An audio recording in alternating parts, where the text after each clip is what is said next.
ಸುರಭಿ, ಒಡವೆ ತಗೋಬೇಕು ಅನ್ನೋ ಆಸೆಗೆ ನಾನು ಹೇಳ್ತಿಲ್ಲ. ಎಲ್ಲರೂ ಒಟ್ಟಿಗೆ ಆಚೆ ಹೋದ್ರೆ ಚೆನ್ನಾಗಿರುತ್ತಲ್ವಾ, ಅದಕ್ಕೆ ಹೇಳ್ದೆ. ಒಳ್ಳೆ ಐಡಿಯಾ ಅಮ್ಮ. ಹಾಗಿದ್ರೆ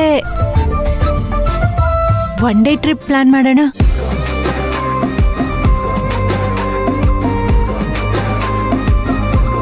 ಹೌದು ಸುರಭಿ, ನಾವು ಮದುವೆ ಆದಾಗಲಿಂದ ಕುಟುಂಬ ಸಮೇತ ಎಲ್ಲೂ ಹೋಗೇ ಇಲ್ಲ. ಒನ್ ಡೇ ಟ್ರಿಪ್ ಅಂದ್ರೆ ಎಲ್ಲಿಗೆ ಹೋಗೋದು, ಏನ್ ಪ್ಲಾನ್ ಮಾಡೋದು? ನೀವ್ ಯಾರು ಬೇಜಾರ್ ಮಾಡ್ಕೊಳ್ದೆ ಇದ್ರೆ ಒಂದ್ ವಿಚಾರ ಇದೆ ಹೇಳ. ಅಯ್ಯೋ ಹೇಳಿ ಬೀಗ್ತಿಯಮ್ಮ. ನಮ್ ಸೂರ್ಯ ಸುರಭಿ ಮದುವೆ ಸುಸೂತ್ರವಾಗಾದ್ರೆ ಕುಟುಂಬ ಸಮೇತರಾಗಿ ಆ ಮಂಜುನಾಥ ಸ್ವಾಮಿ ಗಣಪತಿ ಸನ್ನಿಧಿಗೆ ಬರ್ತೀನಿ ಅಂತ ಹರಕೆ ಹೊತ್ಕೊಂಡಿದ್ದೆ.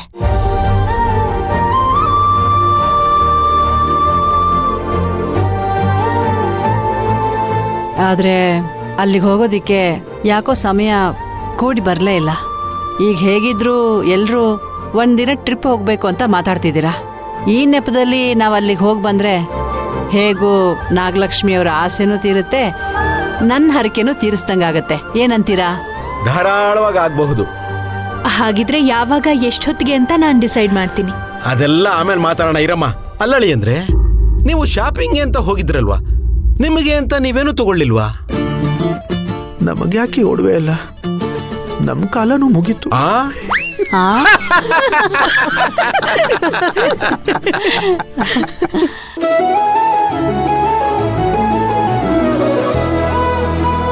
ನನ್ನ ಡೈಲಾಗ್ನ ನನಗೆ ತಿರುಗಿಸ್ತೀರಾ?